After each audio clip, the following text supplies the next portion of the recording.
Your love is kind, you calm my fear, break every lie. Your love is good, your love is true, your love won't fail, you'll see me through. How amazing is your love, so amazing. It's amazing, it's your love, how amazing is your love, so amazing. How amazing a love so deep, a love so high, a love so far, a love so wide. You changed the world, all space and time. You made the stars, you made my mind. How amazing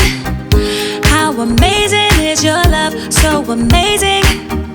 It's amazing, it's your love, how amazing is your love, so amazing. How amazing you are the one, your love won't fall. My Father God, the God of all. You are my light, you are my song. You give me joy, you are my home. How amazing is your love, so amazing. It's amazing, it's your love, how amazing is your love, so amazing. How amazing you are the one, your love won't fall. My Father God, the God of all. You are my light, you are my song. You give me joy, you are my home. How amazing is your love, so amazing. It's amazing, it's your love, how amazing is your love, so amazing. How amazing is your love.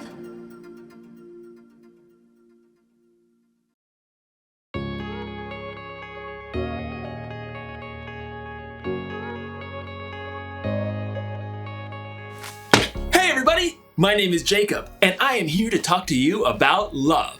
Love is showing others how much they matter to you.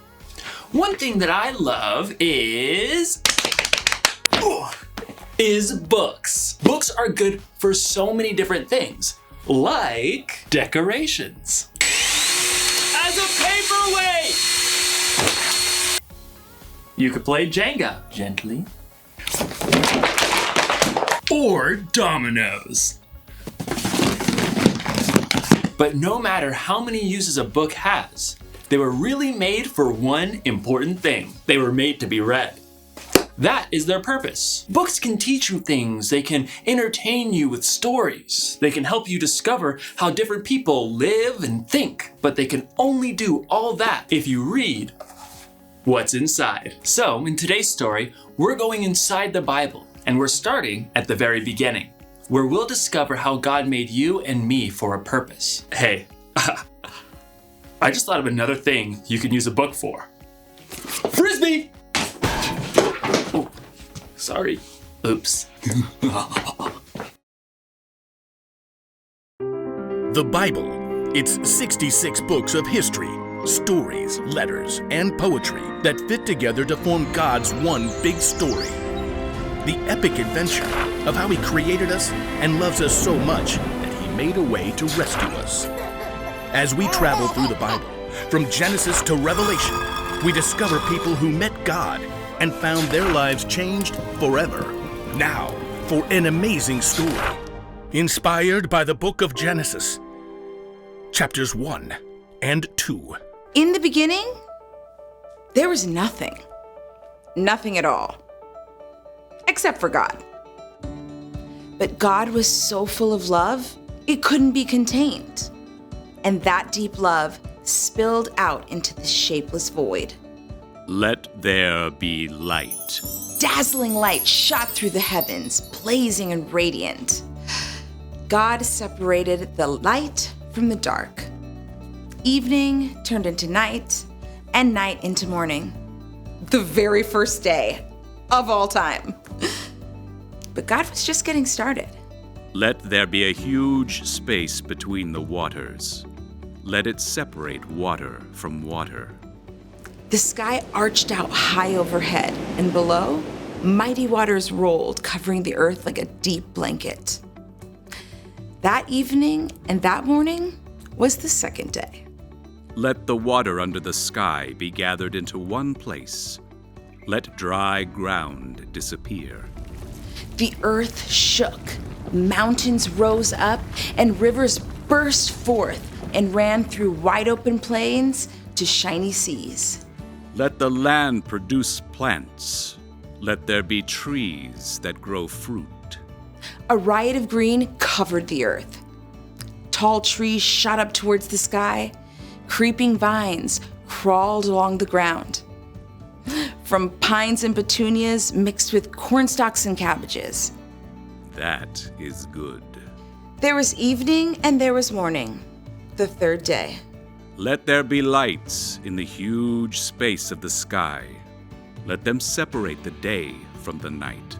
The sun blazed forth and the silvery moon took its place. Stars, planets, and galaxies spun out to the ends of the universe. It is good. That evening and that morning formed the fourth day. And now the earth itself became a canvas for God's incredible imagination. Let the seas be filled with living things. Let the birds fly above the huge space of the sky. Proud eagles soared through the sky, and doves made their nests in the branches below. Dolphins leapt out of the surf, and trout and minnows chased each other through laughing brooks. God bless them all. This is good. There was evening and there was morning, the fifth day. But God wasn't finished yet. Let the land produce every kind of living creature. Huge leathery elephants shook the ground while tiny gray mice scampered at their feet. Lions roared and lambs played tag.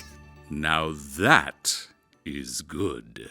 The earth was bursting with light and sound and color, but there was no one there to enjoy it. No one there with thoughts and feelings who could share it with God. No one who could love like God. Let us make human beings so they are like us. Let them rule over all the fish and the birds and the creatures. So God got down in the dust of the earth and formed a man in God's very own image. God breathed life into him. Breathing. That feels good. The air smells sweet. God placed the man Adam in a beautiful garden along the banks of a river. Farm the land. Take care of it. Okay. Oats. I think I'll put them in a good crop of oats for oatmeal. And what are these red things? Strawberries, I think. Those should go with cream, if I can think where that comes from. Even with all the things still to be discovered in the garden, though, Adam was still on his own. It is not good for the man to be alone. I will make a helper who is just right for him. So God brought all the living creatures on parade for Adam to care for and name. Perhaps a cow came first. Right. You give cream. And you've got a nice, calm sort of face. I'll call you Cow. Maybe a white-tailed buck came up and nibbled a vine over Adam's shoulder? Oh, dear, that tickles. Oh, dear. Oh, that suits, so I'll call you Deer. One by one, the animals crowded around to see the new human. Giraffe. Gerbil. Oh, fox. Alligator. At the end of the day, though, Adam was still alone. This is all amazing, God, but even with a whole litter of puppies snoozing in my lap, I feel like something's missing. Adam had something to care for, but no one to care for him. So God caused Adam to fall into a deep, deep sleep. Then God took a rib from Adam's side and formed it into a woman. Adam woke to something new. Oh, I got a crick in my side. Hello. Oh, who are you? I'm still learning that. Eve, I think.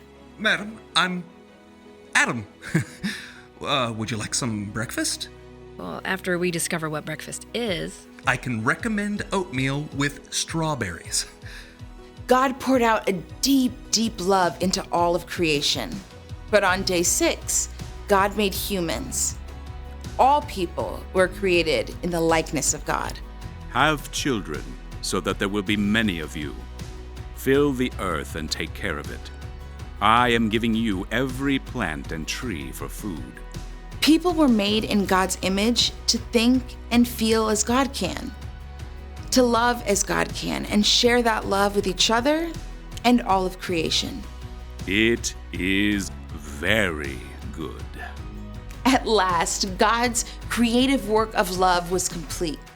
And on the 7th day, God rested.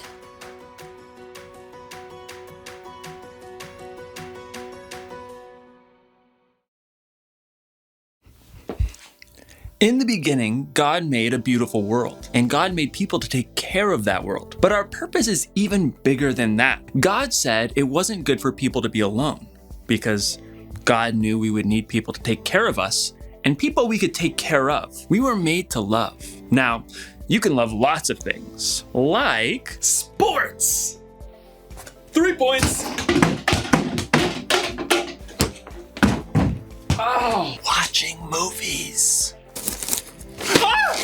You can love dominoes. You can even love books. But Jesus taught that we should love God and love other people. That's what's most important. It's okay to love things, but we were made to love and take care of each other. That's our purpose. So here's the one thing to remember today. God made us to take care of each other. Be kind to each other. Listen to each other. Pray for each other.